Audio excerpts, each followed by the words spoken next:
This boy claims he lived in an Atlantis colony in Egypt 12,000 years ago, founded by beings from other worlds. Matthias de Stefano said he lived in an Atlantis colony in Egypt 12,000 years ago in his past life, and that Atlantis was founded by beings from other worlds 30,000 years ago. He suggests that all past lives happen simultaneously, as everything is part of a singular organism. He began recalling his past life as an Atlantean at the age of 12. He shared his drawings and memories with his mother, describing life in an Atlantis colony in Egypt 12,000 years ago. According to him, Atlantis was founded by beings from other worlds 30,000 years ago.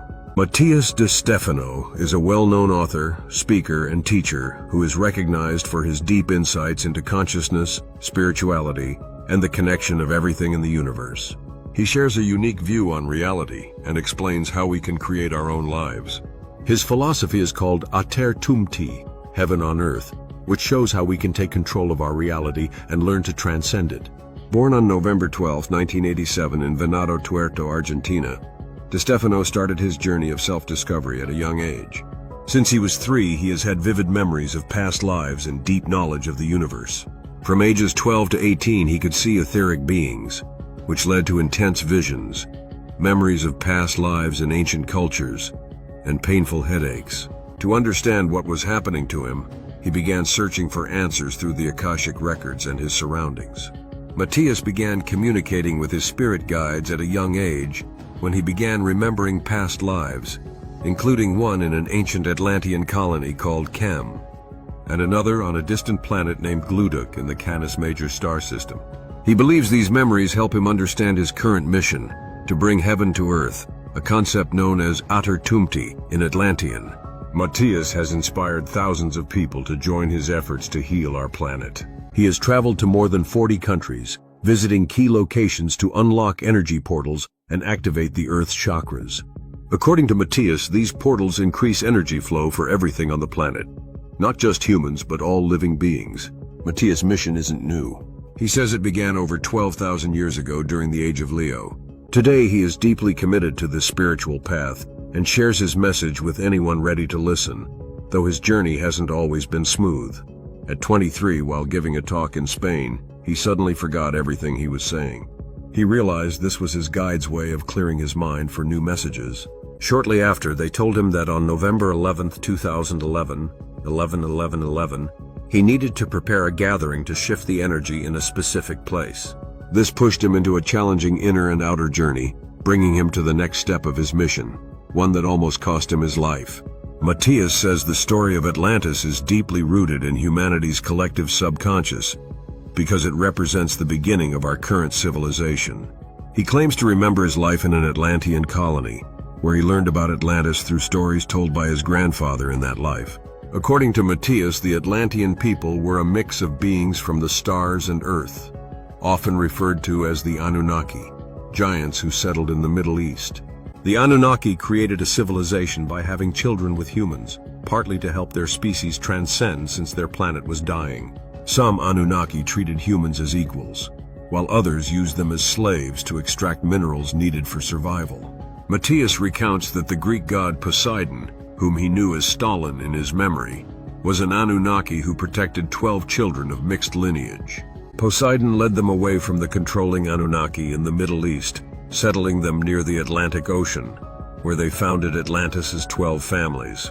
He adds that Atlantis was divided into 12 regions, each managed by these families, who were not rulers but guides. They held knowledge from the stars and passed it down, encoded in their bloodline, to maintain cosmic wisdom and spiritual balance. The Atlantean culture, as Matthias remembers, focused on humanity looking beyond Earth and toward the stars. Matthias also suggests that the Anunnaki and other star beings were part of a larger universal experiment. Even they didn't fully understand their role in humanity's creation.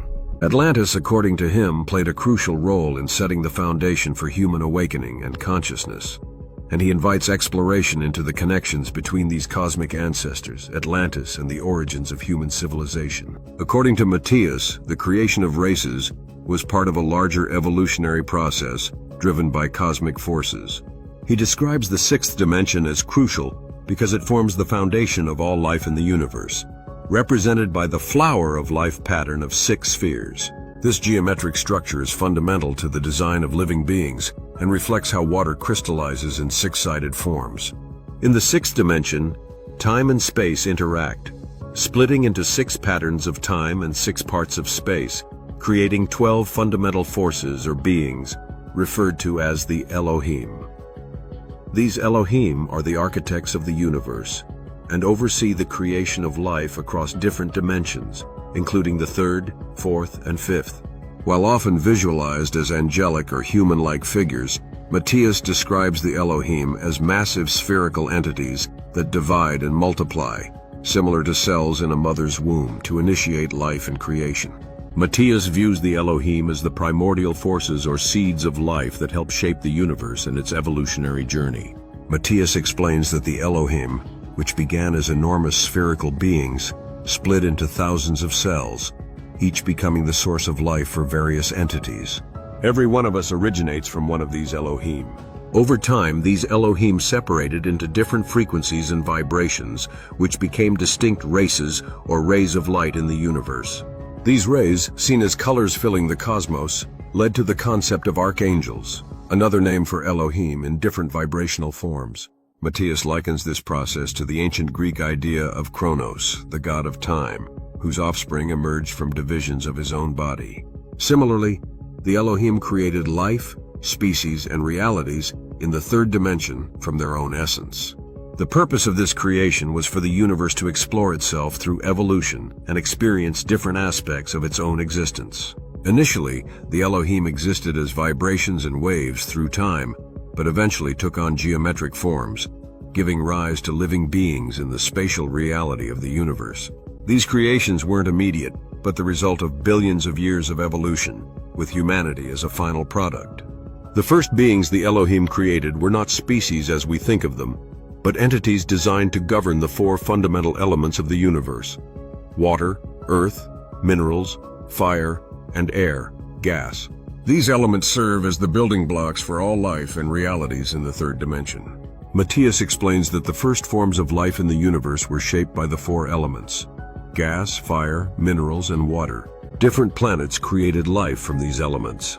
For example, life forms could emerge from gas or fire, while Earth-based life came from minerals and water. Of these, bacteria were the most crucial for building the foundation of all other species. The 5th body, the ethereal body, connects everything. It holds the memory and consciousness of all beings, linking them to the soul's energy, which flows through all species. Early species made of fire and gas developed distinct shapes and consciousness. These beings lived on suns and gas planets like Jupiter and Saturn, but are so fundamentally different from humans that communication would only be possible if we were elementals, beings tied to the same elemental forces. As mineral and water-based life evolved, the ethereal energies combined with water to create the first conscious beings in this context. These beings include highly advanced species like the Pleiadians. They are connected to the universe's creation of water and existed in dimensions that allowed them to integrate fire and water energy. When water appeared on Earth around 4.6 billion years ago, it was due to a massive collision between the early Earth and a moon-like object. This impact created the Pacific Ocean and introduced rocks carrying hydrogen, which under the right conditions formed Earth's water. Matthias mentions that this process was guided not by a higher organization like a confederation, but by the forces of the 6th dimension.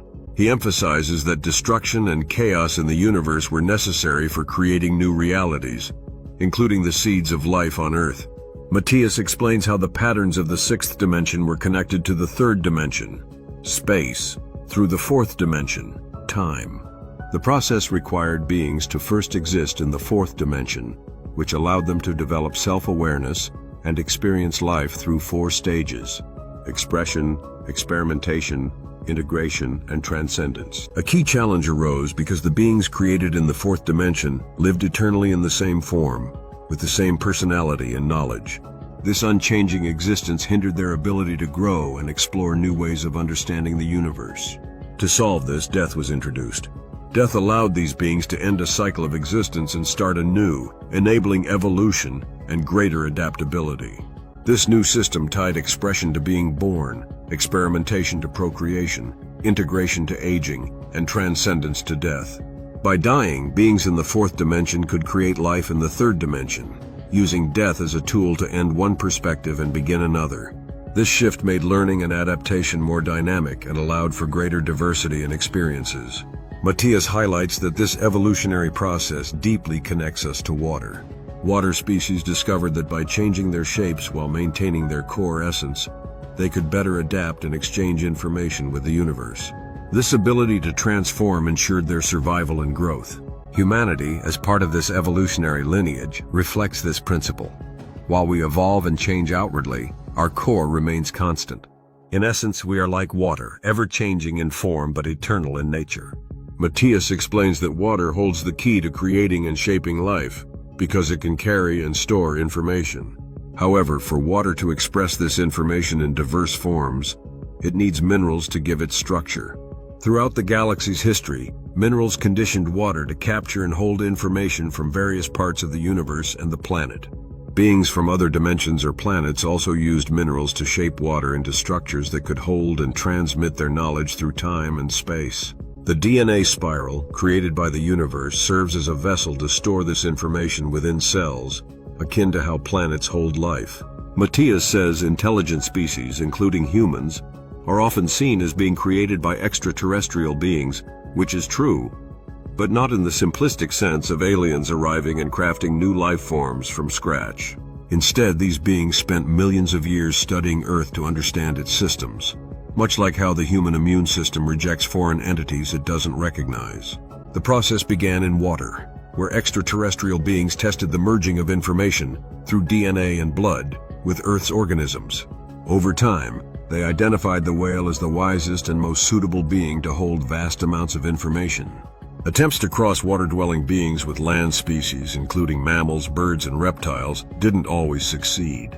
Early experiments created prototypes of beings like cats and reptilians, but they fell short of the desired outcome. Eventually, extraterrestrial beings observed the evolutionary progress of hominids in Africa.